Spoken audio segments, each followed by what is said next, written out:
끝까지 인도하시는 하나님을 붙잡을 수 있도록 도와주시옵소서. 그 하나님의 사랑이 언제나 우리를 붙잡으실 줄 믿습니다.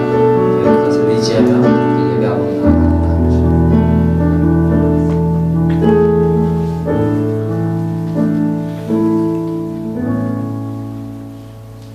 은혜와 사랑의 아버지 하나님, 오늘도 마음을 확정하고 주님만 바라보는 주님의 자녀들의 예배를 기뻐 받아 주시옵소서. 주께서 허락하시는 귀하고 아름다운 평안을 얻게 하시고 말씀 가운데 위로받게 하시고 찬양 가운데 존귀함을 받아 주시옵소서. 예수님의 이름으로 기도하옵나이다. 아멘. 성시봉도 86번 요한계시록 14장입니다. 또 내가 보니 어린 양이 시온산에 섰고 그와 함께 14만 4천이 서 있는데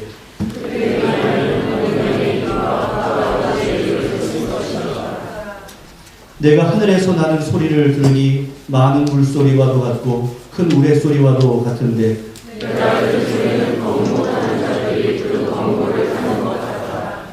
그들이 보좌 앞과 내 생물과 장로들 앞에서 새 노래를 부르니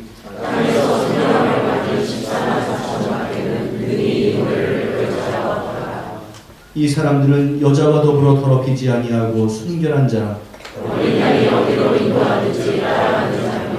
사람 가운데서 속량함을 받아 처음 익은 열매로 하나님과 어린 양에게 속한 자들이니 그 입에 거짓말이 없고 흠이 없는 자들이라. 아멘.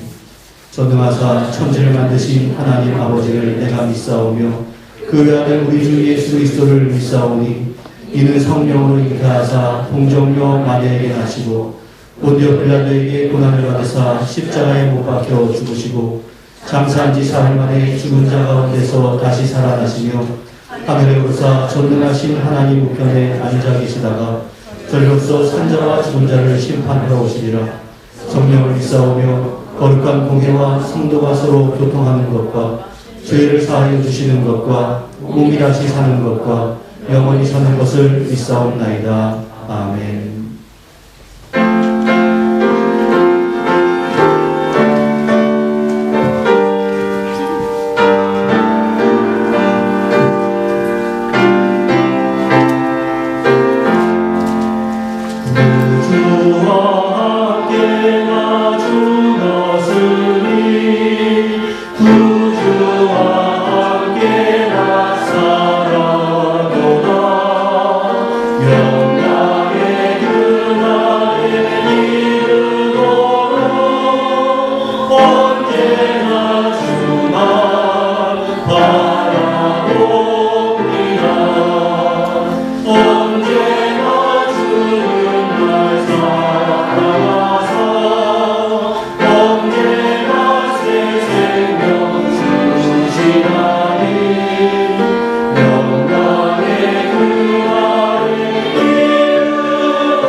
언제나 나를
예배당 주변으로 살펴주세요.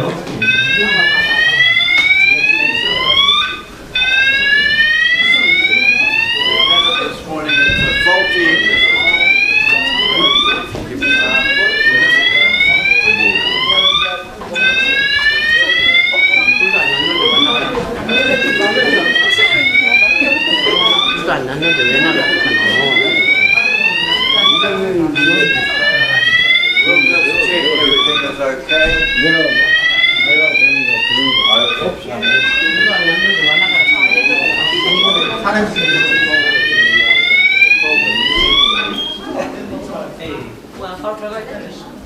부산으로 나오니까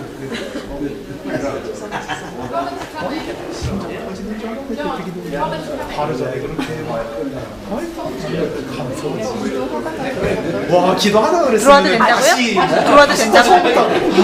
그러면서 다시 하자. 들어오라고 하라고요? 아이고 큰일 날 뻔했네. 바로 나가니까 다 멈추네.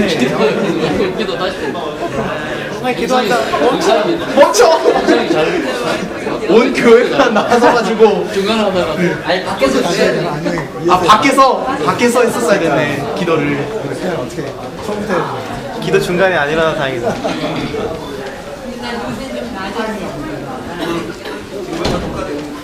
네. 4절 부르시면 될.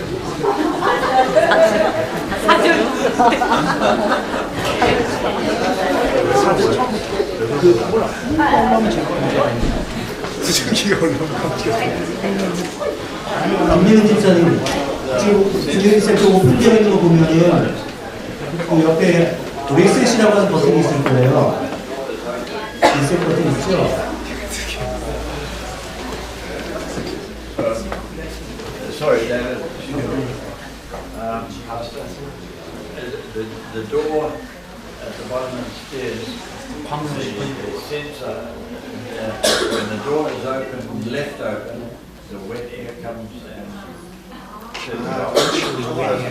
we have the technician coming tomorrow to fix it, but as long as that door is closed. Thank you. Sorry. 예, 지금 뭐 알아두신 건 알아두셨겠지만 그 계단 올라가는 곳에 센서가 있는데 이제 습기가 많이 차서 빗물 같은 게 이렇게 느껴져가지고 이런 오작동을 한 것 같습니다. 예.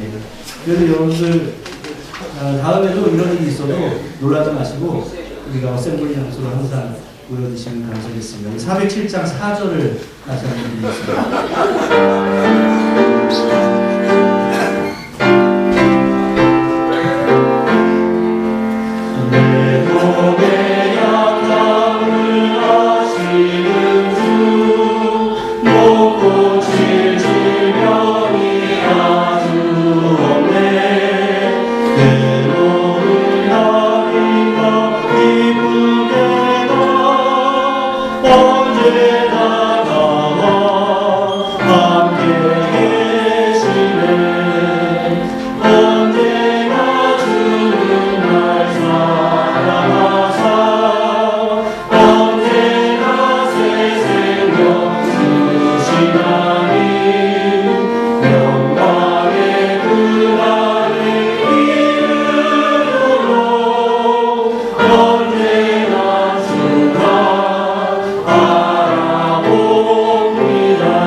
하나님, 저희가 이렇게 모여서 함께 예배할 수 있게 해주시면 감사합니다.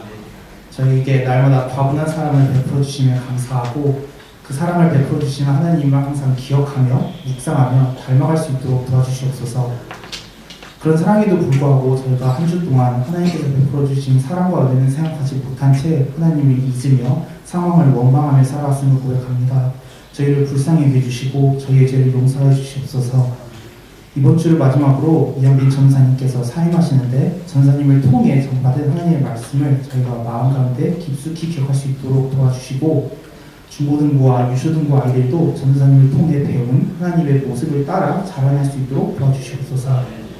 오늘 말씀을 전하시는 장진호 목사님을 붙들어 주시고 목사님을 통해서 하나님의 말씀이 선포되고 저희가 또 그 말씀을 경청할 수 있도록 도와주시옵소서. 또한 찬양으로 예배를 섬기는 시온찬양대와 찬양팀과 함께해 주시고 또 그 외 여러 방면으로 예배와 교회를 섬기는 분들을 기억하여 주시고 함께해 주시옵소서. 감사드리며 예수님의 이름으로 기도드렸습니다. 아멘.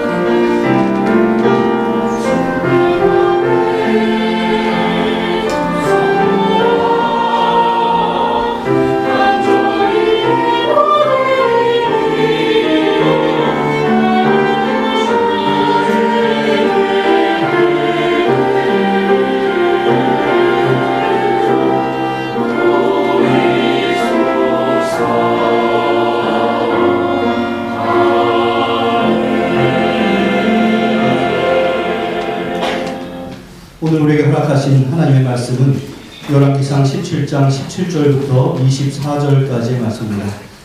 열왕기상 17장 17절부터 24절까지 말씀 구약성경 546면에 있습니다. 교독하겠습니다. 이 일 후에 그 집 주인 되는 여인의 아들이 병들어 증세가 심히 위중하다가 숨이 끊어진지라.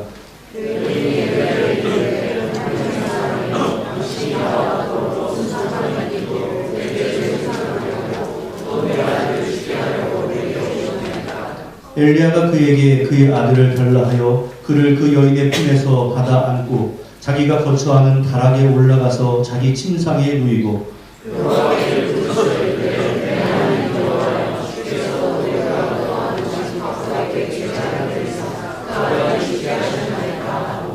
그 아이 위에 몸을 3번 펴서 엎드리고 여호와께 부르짖어 이르되 내 하나님 여호와여 원하건대 이 아이의 혼으로 그의 몸에 돌아오게 하옵소서 하니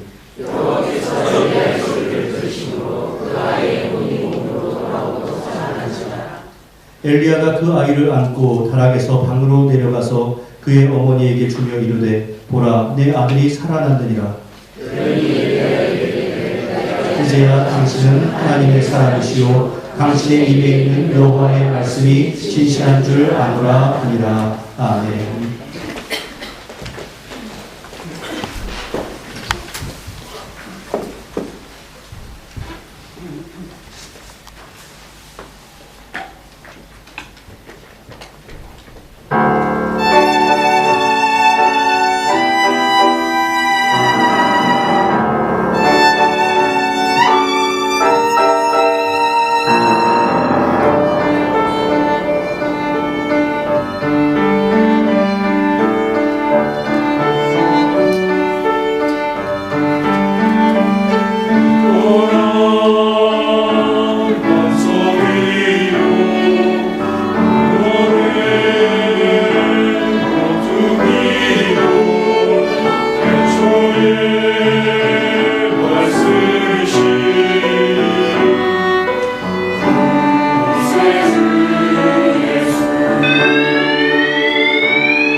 아멘. 기도하겠습니다.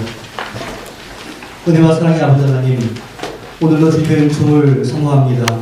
독생자 예수 그리스도께서 나를 위해 죽으시고 십자가에 달려 돌아가신 그 귀한 주일에 우리가 함께 말씀 가운데서 주님의 은총을 깨닫기를 원합니다. 오늘도 함께 해주시고 귀한 주님의 음성을 들을 수 있는 시간 되도록 은혜 가운데 함께 하여 주옵소서. 예수님의 이름으로 기도하옵나이다. 아멘. 열왕기상 17장에는 엘리야 선지자와 연관이 있는 세 가지의 기적들이 기록이 되어 있습니다. 그 첫 번째는 아합을 피해서 그리 시냇가에 있었던 엘리야를 하나님께서 까마귀를 통해서 아침과 저녁으로 음식을 공급해 주신 일입니다. 그 까마귀를 통해서 음식을 공급받는 것은 사실 자연 법칙에 어긋나는 일입니다. 그러나 하나님은 그러한 기적으로 엘리야를 보호하셨습니다. 두 번째 기적은 물이 없어서 더 이상 그리 시냇가에 머물 수 없었던 엘리야에게 시돈 땅에 사르밧 과부를 만나게 하시고 그 여인이 마지막 남은 것으로 엘리야에게 음식을 공급하자 그 가문 가운데서도 그 가정에 가루가 떨어지지 아니하고 기름이 없어지지 않는 정말로 특별한 은혜를 누리게 해주셨습니다. 바로 이러한 사건을 통해서 하나님은 진정한 공급자가 누구인가 이것을 가르쳐 주셨고 엘리야로 하여금 하나님을 의지하는 사람으로 만들어 주셨습니다. 그리고 그에 이어지는 세 번째 기적이 오늘 우리가 함께 읽은 본문입니다.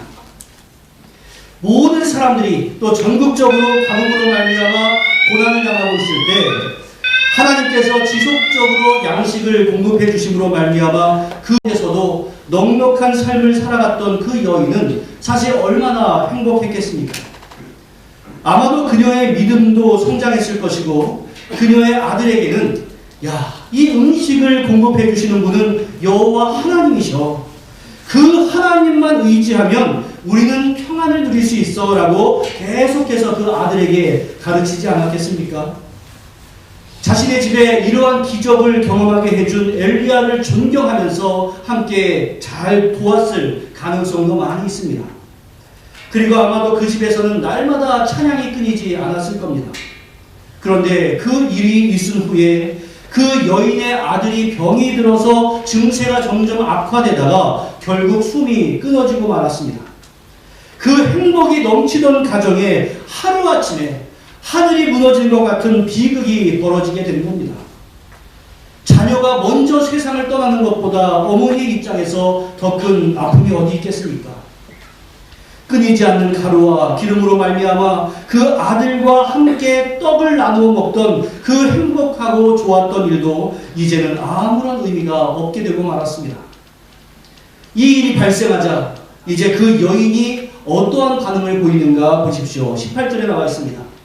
여인이 엘리야에게 이르되 하나님의 사람이여 당신이 나와 더불어 무슨 상관이 있기로 내 죄를 생각나게 하고 또 내 아들을 죽게 하려고 내게 오셨나이까. 당장의 그 여인은 엘리야에 대한 원망을 하는 것으로 이어지고 있습니다. 여러분들, 그 여인에게 있어서 지금까지 엘리야가 어떤 사람이었습니까? 이 전국적인 가뭄의 때에 자신과 자신의 가족을 먹고 살게 해주었던 은인 가운데 은인이었습니다.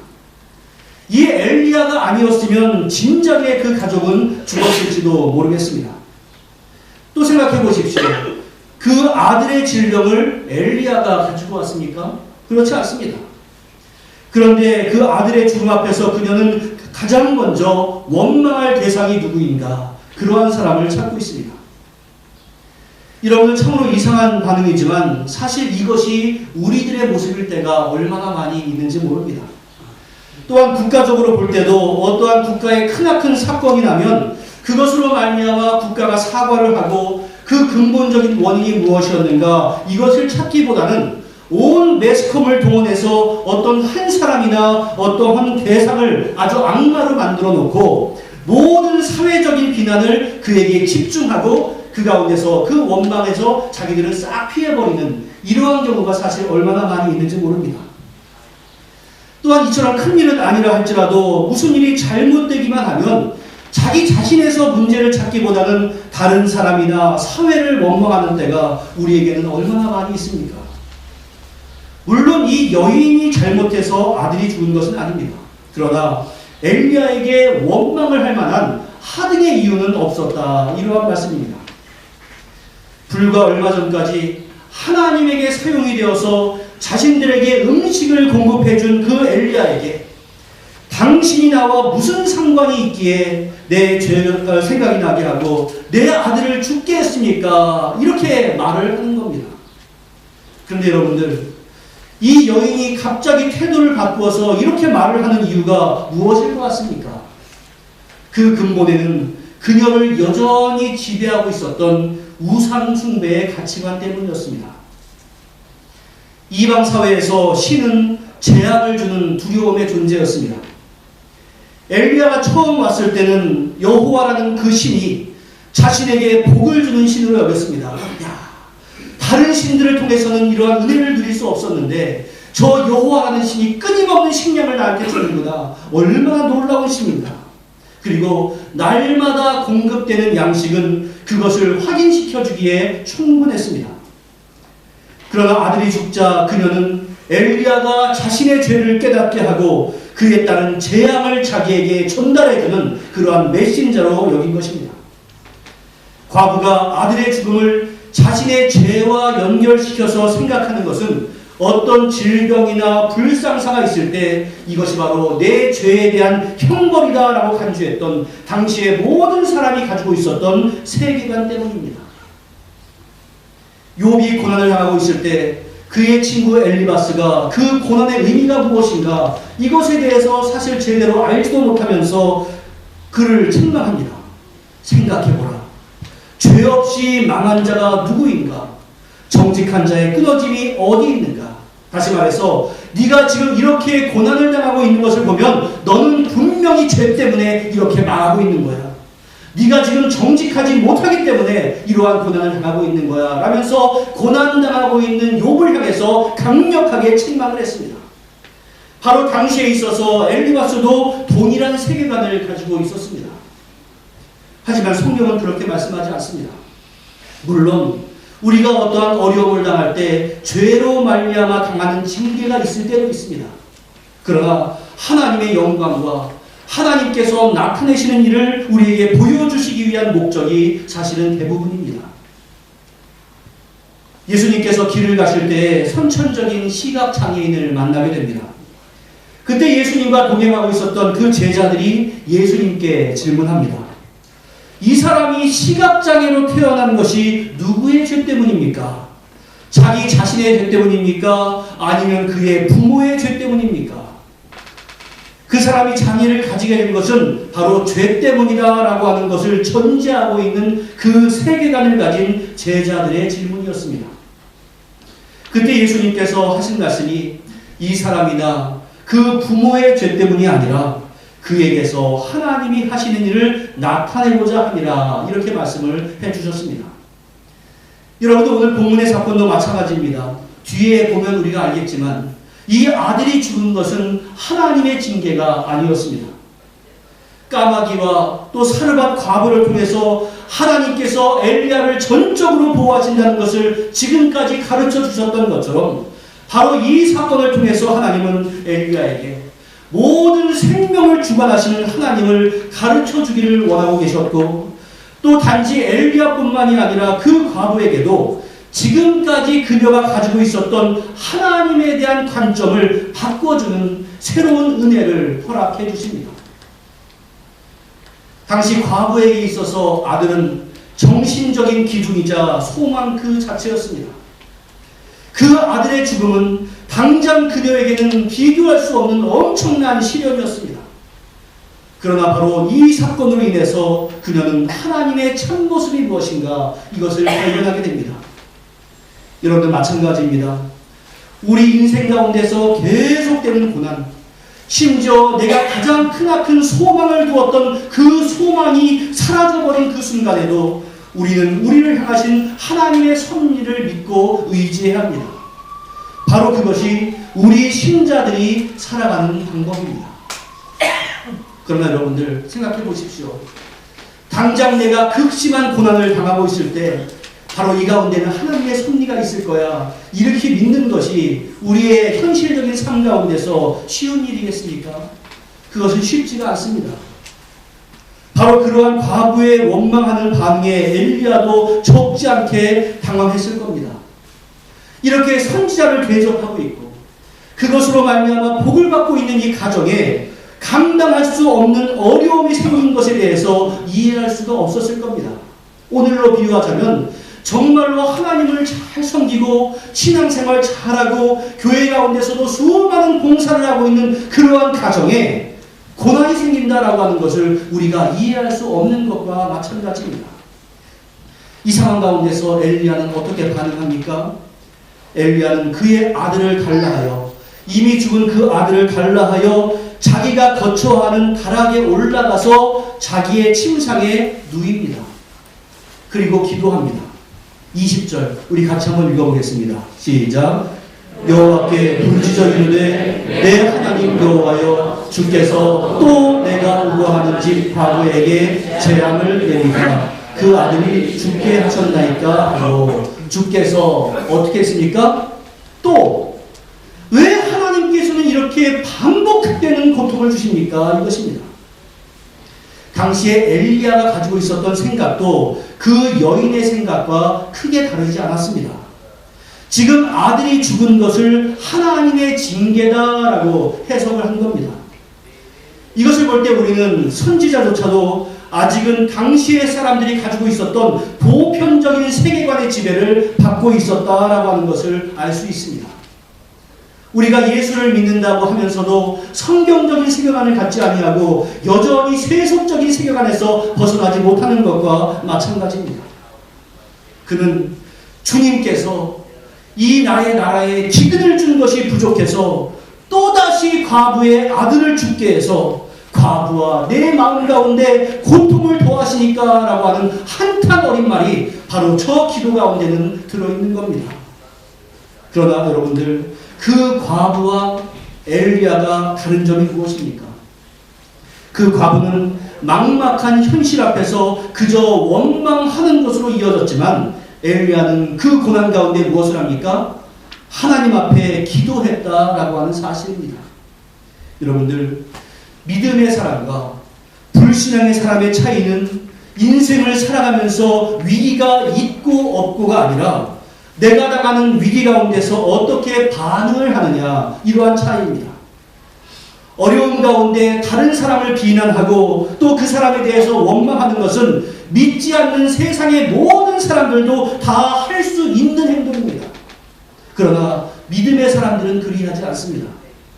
고난의 이유를 다 이해할 수 없고 내가 이 고난을 심지어 감당할 수 없어도 바로 이 고난과 어려움을 해결할 수 있는 하나님께 기도할 수 있는 사람, 바로 그러한 사람이 믿음의 사람들입니다. 여러분들 시험을 이기기 위해서는 두 가지의 믿음이 필요한데 하나는 따라해 주십시오. 하나님이 모든 것을 다스리신다. 바로 하나님께서 모든 것을 다스리신다라고 하는 굳건한 믿음이 시험 가운데 우리에게는 필요합니다.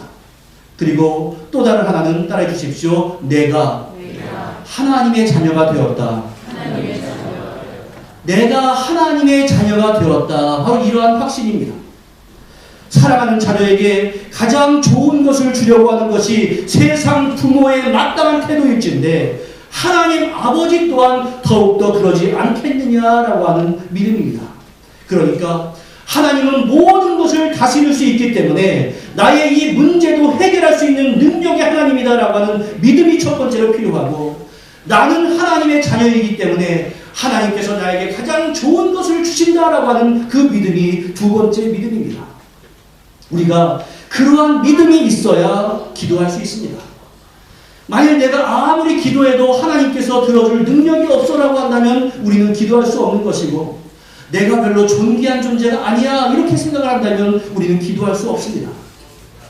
마틴 루터는 도저히 이해할 수 없는 현실에서조차도 비록 하나님이 모든 인간을 지옥으로 보낼지라도 하나님은 선하시다고 믿어야 한다 이렇게 말한 바가 있습니다.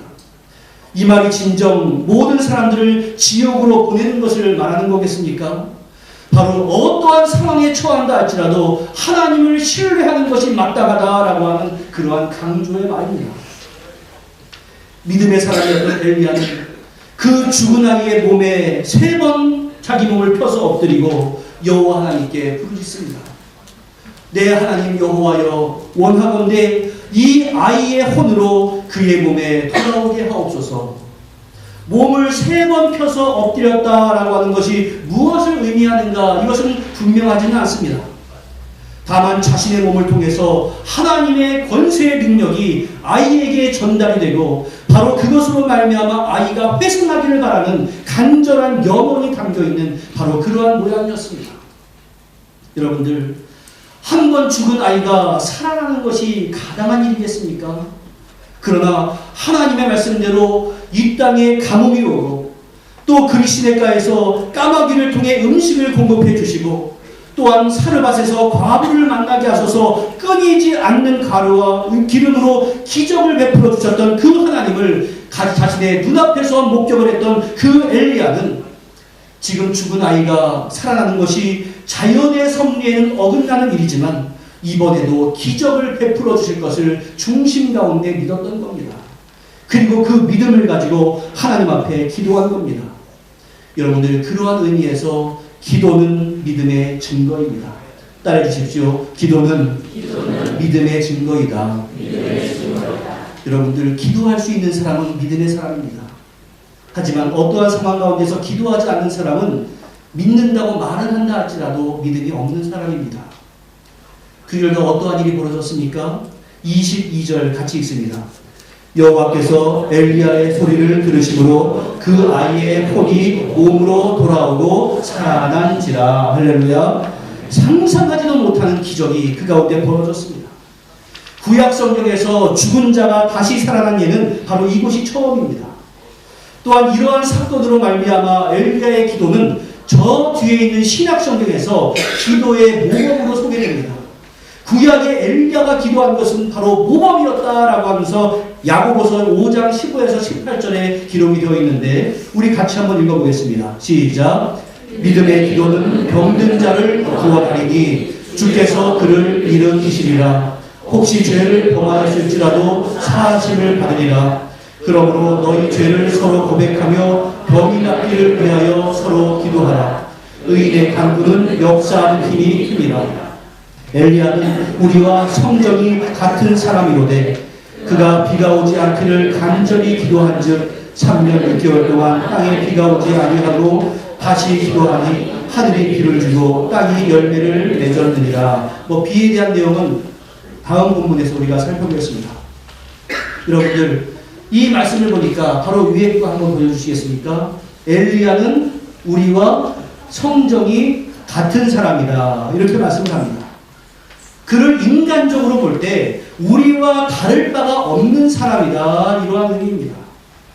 엘리야는 아주 호기롭게 아합왕을 찾아가서 이 땅에 가뭄이 있을 겁니다 라고 경고해 놓고도 그가 두려워서 도망을 가야 했던 사람이었고, 그리시네가에서도 스스로의 힘으로는 아무런 문제도 해결할 수 없었던 사람이었고, 사르밧에 가서도 자신의 앞가림조차도 하지 못했던 그러한 사람이었습니다. 우리와 다를 바가 없는 사람입니다. 그러나 그가 믿음의 기도를 할 때 상상할 수 없는 기적이 그에게서는 펼쳐졌습니다. 사랑하는 성도 여러분, 기도하기 전에 미리 다 계산하지 마시기를 바랍니다. 이 기도는 해봤자 안 될 것 같아 이러한 기도에 제한을 두지 마시기를 바랍니다. 내가 할 일은 그저 기도이고 그 다음에 응답의 책임은 나에게 있는 것이 아니라 하나님에게 있다라는 그런 사실입니다. 우리는 그저 기도할 따름입니다. 엘리야가 이 죽은 아이가 살아나는 일은 있을 수 없어라고 미리 하나님의 능력을 체험하고 아무런 일을 하지 않았다 한다면 그 상황 가운데서 아무런 일도 목격하지 못했을 것이고, 잠시 식량을 통해서 은혜를 받고 갔던 그 과부는 다시금 하나님을 원망하는 원래 상태로 돌아가게 되었을 겁니다. 그 아이가 살아나자 엘리야는 그 아이를 안고 다락에서 방으로 내려가 그 과부에게 줍니다. 그리고는 보라, 너의 아들이 살아났느니라 라고 말합니다. 이 상황에서 이 과부가 얼마나 놀랍기도 하고 감격스럽기도 했겠습니까? 그래서 그녀는 고백을 하는데 24절 말씀 같이 읽습니다. 시작. 여인이 엘리야에게 이르되 내가 이제야 당신은 하나님의 사람이시요 있는 여호와의 말씀이 진실한 줄 아노라 하니라. 여인이 엘리야에게 이르되 내가 언제? 이제야 삶의 경험 속에 다져진 확신에 찬 신앙의 고백을 합니다. 여러분들, 지금까지 그 여인은 하나님께 은혜를 받았습니까? 안 받았습니까? 이미 은혜를 받은 사람입니다. 마지막 약간 남은 곡식으로 마지막 음식을 만들어서 아들과 함께 먹고 죽어버려야지 라고 했던 그 처참한 상황에 있었던 그러한 여인이었습니다. 그랬던 그녀가 엘리야를 통한 하나님의 은혜로 말미암아 곡식 기름 걱정 없이 가뭄의 때를 이겨낼 수 있었습니다. 그런데 이제야 엘리야가 하나님의 사람인 것과 엘리야가 하는 여호와의 말씀이 진실한 줄 알았다니 이게 말이 되는 소리겠습니까? 지금까지 받은 은혜는 무엇이었습니까? 그러나 여러분들, 바로 그것이 우리의 현실이라는 것을 잊지 말아야 합니다. 엘리야를 통해 음식을 공급받게 된 후 아들이 죽는 사건과 이 간격이 얼마나 되었는가, 이것은 알 수가 없습니다. 그러나 날마다 그녀에게 주어지는 가루와 기름을 그녀는 점차적으로 당연하게 여기게 된 것 같습니다. 처음에는 끊이지 않는 음식이 너무나도 신기하고 감사하고 가족들과 함께 그 기쁨을 누렸던 그녀였지만 점차 그런 것들이 당연하게 여겨지고 다락방을 차지하고 있는 저 엘리야가 귀찮은 존재가 되었을 수도 있습니다. 한번 생각해 보십시오. 여러분의 집에 어떤 한 사람이 차지하고서 그 방을 계속 쓰고 있고 나는 계속 밥 줘야 하고 이런다면 얼마나 귀찮겠습니까? 이건 현실적인 문제였습니다. 호의가 계속되면 권리인 줄 안다, 이러한 말이 있습니다. 바로 그녀가 그런 것입니다. 그래서 그 아들이 죽는 사건을 맞이하게 되자 당장에 당신과 당신의 하나님이 나와 무슨 상관이 있냐라면서 원망을 먼저 한 건 아니겠습니까? 그러나 아들이 살아나는 이 사건을 계기로 그녀의 시각이 완전히 변합니다. 하나님에 대한 온전한 신앙, 그리고 하나님의 사람이 전하는 말씀에 대해서 온전한 믿음을 갖게 되었습니다.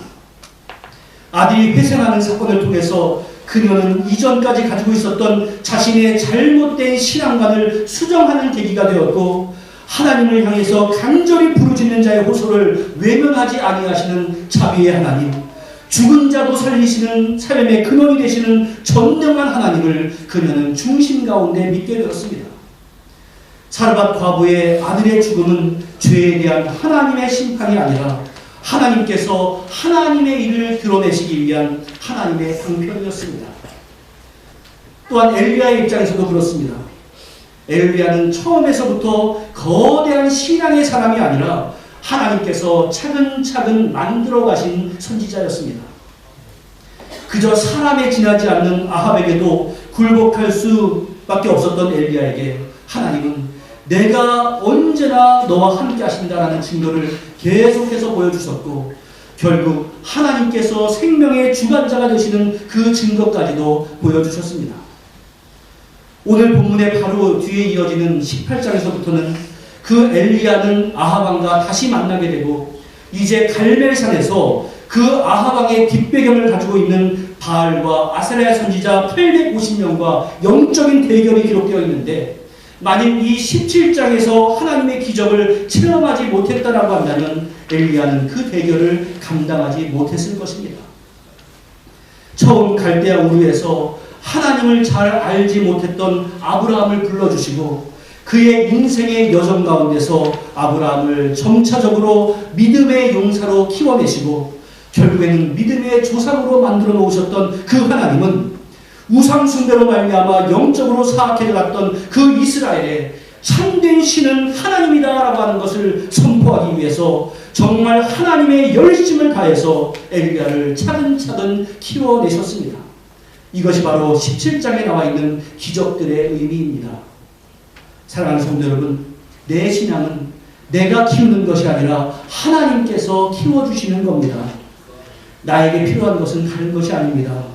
나의 이 어두운 눈을 밝히사 하나님께서 하시는 일을 하나님의 일로 인정하는 바로 그러한 자세입니다. 하나님께서 나에게 아무리 은혜를 베풀어 주셔도 그 은혜를 하나님의 은혜로 생각하지 않고 당연하게 여기며 내가 잘 되는 것은 내가 잘나서 그런 것이고 안 된 것은 하나님 탓, 남 탓으로 여기는 우리는 믿음의 사람으로 성장할 수가 없습니다. 사르밧 과부가 아들을 잃어버리는 최고의 고난을 당한 것은 엘리야와 그 과부에게 하나님의 일을 보여주시기 위한 하나님의 방편이었습니다.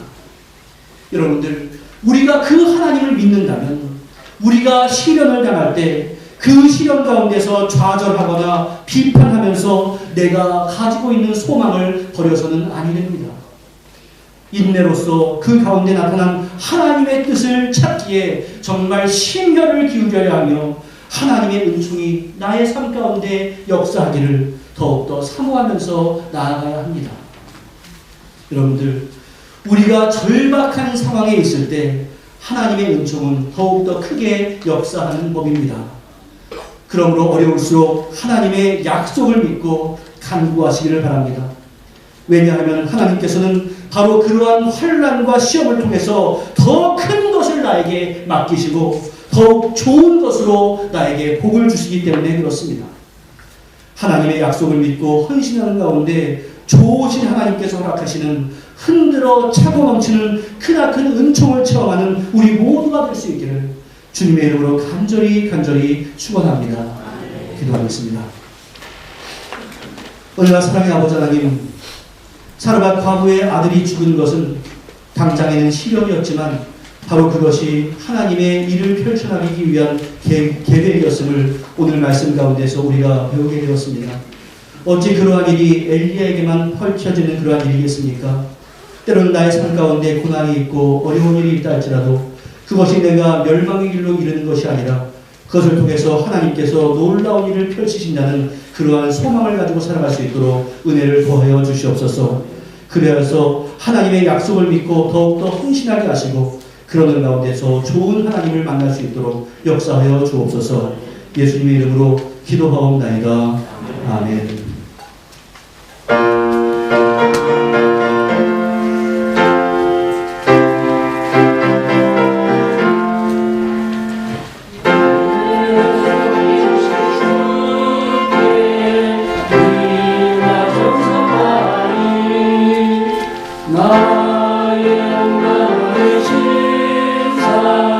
주를 위한 것이세 내게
말씀드리겠습니다. 주보로 참조하시기 바랍니다.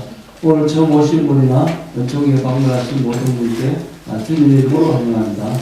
또 마음을 정하시는 대로 응원해 주시면 감사하겠습니다. 또 다음 주 7월 4일은 첫 열매에 대해 감사하는 맥주 감사 주일로 지킵니다. 또 7월 한 달 동안 수고하실 예배 위원을 알려갔습니다. 현금 위원과 안내 위원은 주로 참조하시고 중심으로 봉사하시기 바랍니다. 또한 사본 광고는 우리 목사님 나오셔서 다시 광고해드리겠습니다.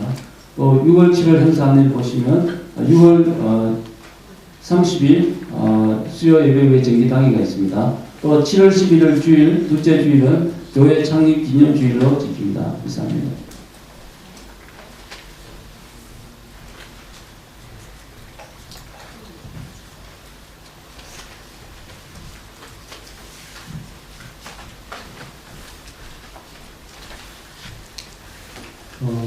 이번 금요일에 오늘 기도한 우리 박형상 청년이 어깨를 수술한다고 내가 전에 넘어져가지고 어깨를 다쳤었는데 수술한다고 하니까 잘 수술이 될 수 있도록 여러분 기도해 주시면 감사하겠고요. 또 우리 조이서 청년 킹덤 페스티벌 광고를 좀 한다고 하는데요. 한번 광고를 잘 들어주시면 좋겠습니다.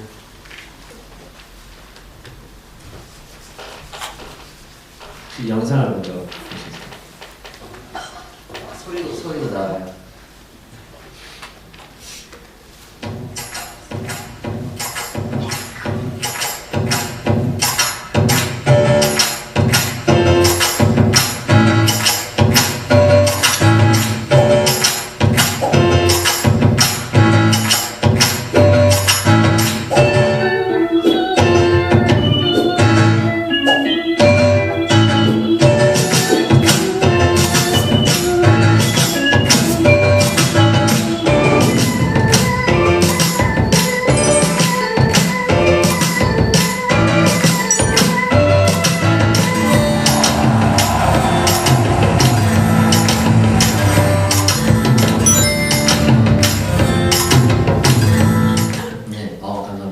그 킹덤 페스티벌 혹시 모르시는 분들을 위해서 제가 잠깐 소개도 해드리고 뭔가 하고 싶어서 나왔는데요.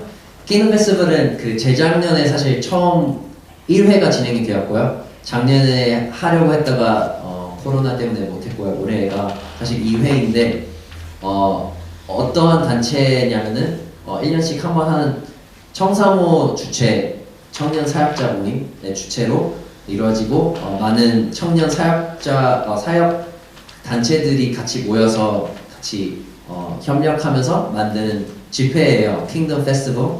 그래서 하나님의 나라의 축제로 사실 번역이 되어지는데 날짜가 짧게 나왔지만 7월 8, 9, 10일이고요.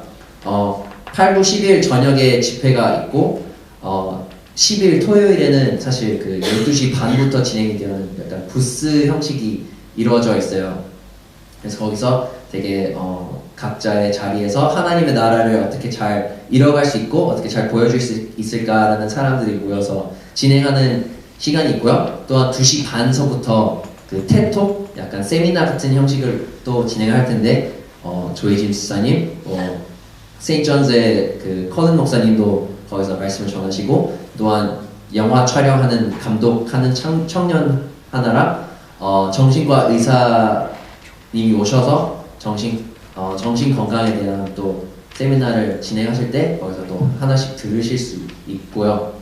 제가 이 말씀을 드리는 이유가 여러분들의 참여와 또한 협조를 부탁을 드리고 싶었던 게 청년들이 주최를 해서 하는 거라서 청년들이 많이 오겠지만은 그래도 청년만 오는 것이 아니라 청소년들도 왔으면 좋겠고 또한 어른들도 왔으면 좋겠어서 더 많은 연령대와 그런 모든 세대들이 조금 이어지는 시간이 되었으면 좋겠다는 생각을 많이 하면서 이 광고를 드리게 되었어요. 그래서 부스가 진행이 되는 그 토요일 날에도 우리 여기 없는 것 같은데 이러한 청년하고 수지 청년이 그 어린이 부스도 사실 운영이 되어지고 있어서 어린이들은 조금 거기서 놀 수 있는 공간도 있기 때문에 많은 어른들과 청년 청소년들 아이들까지 많이 오셨으면 좋겠습니다. 그리고 많은 기도로 또한 도와주셨으면 감사하겠습니다. 네, 끝입니다.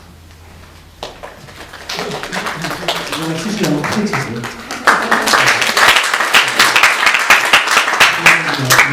네, 우리가 그동안 교회를 잘 섬겨주셨던 우리 이한민 전도사님이 청소년 네트워크 클럽이라고 하는 그 청소년 단체 전임 사역을 위해서 오늘 우리 교회를 사임하게 되었습니다. 너무나 서운한 일이긴 하지만 앞으로 여러분들께서 많이 기도해 주시면 감사하겠습니다. 인사 좀 하시죠. 네, 제가 벌써 은총교회 온 지 1년 3개월이라는 시간이 지났는데요. 네, 이제 막 어떻게 보면 또 정착하고 적응해서 이제 본격적으로 사역을 해야 되는 시점에 떠나게 돼서 좀 많이 아쉽고 안타까운 마음이지만 목사님 말씀하신 대로 청소년 사역을 제가 전임 사역자로 또 하나님 부르셔서 거기에 순종하러 가게 되었습니다. 그래서 1년 동안 정말 귀한 목사님 두 분 밑에서 많은 훈련과 배움을 받고 여러분들에게 한테 많은 사랑을 받고 가서 정말 그동안 감사했습니다.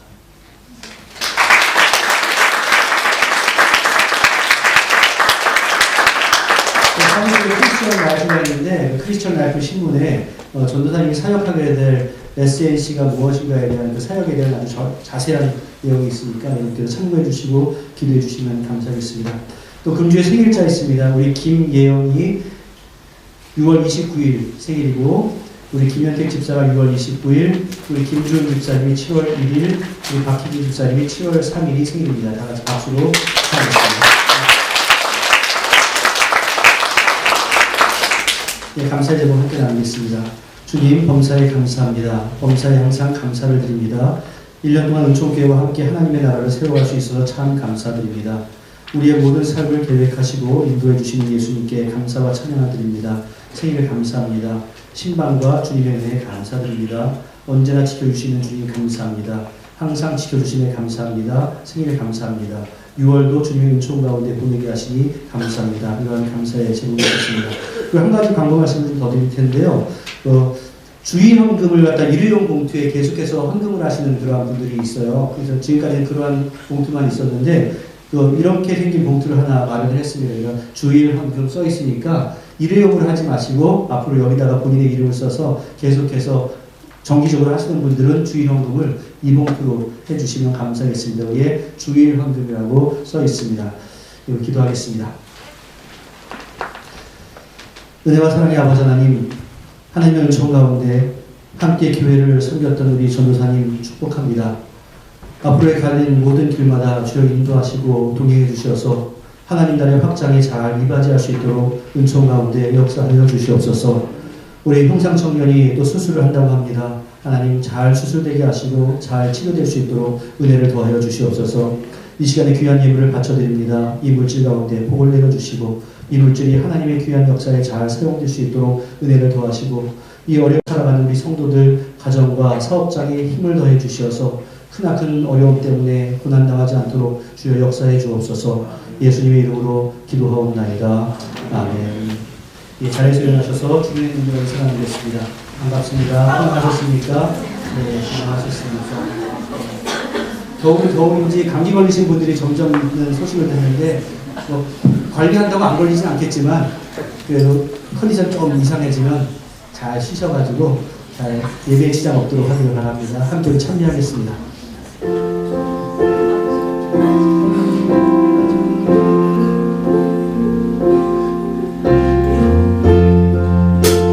주님 내 길을 잘 아시고 내 걸음하시네.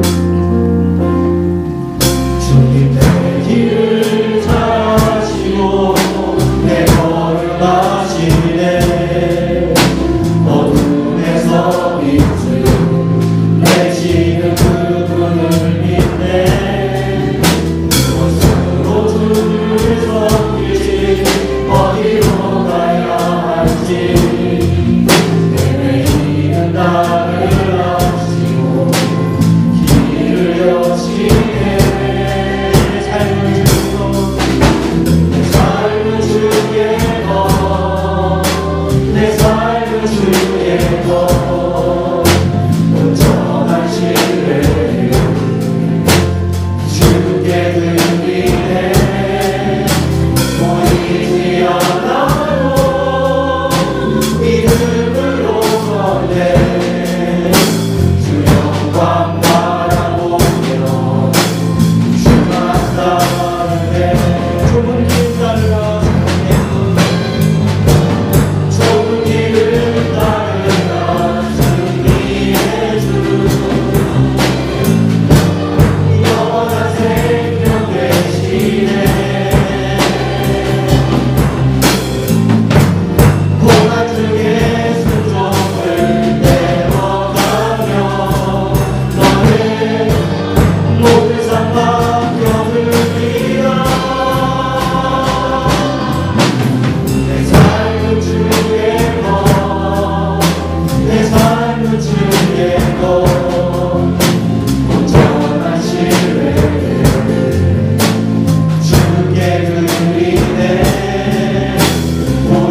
제가 광고를 하나 잊어버렸는데요. 우리 김판준 전도사는 아니고 우리 이한민 전도사님이 사임을 하시고 우리 중고등부를 일단은 그 간사 체제로 하기로 했습니다. 그래서 전체 중고등부 책임 간사로 우리 조희진 집사님이 하게 될 겁니다. 잠깐 일어서 주실래요? 이분이 조희진 집사님이시고요. 그리고 함께 지금까지도 계속 도와왔는데 교사로서 우리 조희서 청년하고 박소윤 청년이 계속해서 우리 중고등부 학생들을 잘 돌보기로 했습니다. 그래서 저와 잘 의논을 해서 이끌어가도록 할 테니까 여러분들께서도 이 교사들을 위해서도 함께 기도해 주시고 격려해 주시면 감사하겠습니다. 박수를 한번 격려하겠습니다. 네, 기도하겠습니다. 은혜와 사랑의 아버지 하나님, 나의 삶이 주님의 것이기 때문에 우리가 한 주간을 살면서도 주님의 청지기의 역할을 잘 감당하는 심령을 낼 수 있도록 은혜 가운데 함께하여 주시옵소서.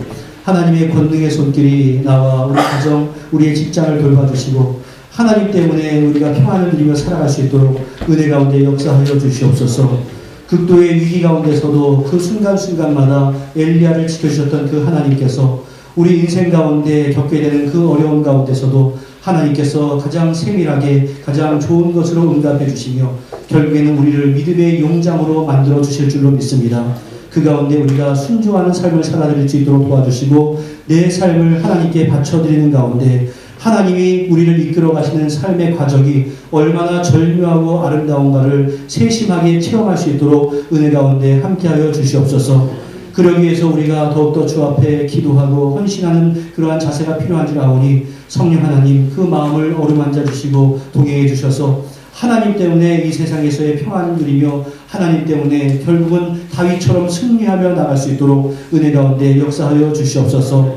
우리 사랑하는 성도들이 간절히 기도하는 그 기도 제목 가운데 함께 하셔서 하나님이 주시는 그 은혜를 더욱더 누리며 살아갈 수 있도록 도와주시고 그러는 가운데 절대로 내가 주인 되고자 하는 욕망이 사라질 수 있도록 은혜를 더해 주시옵소서.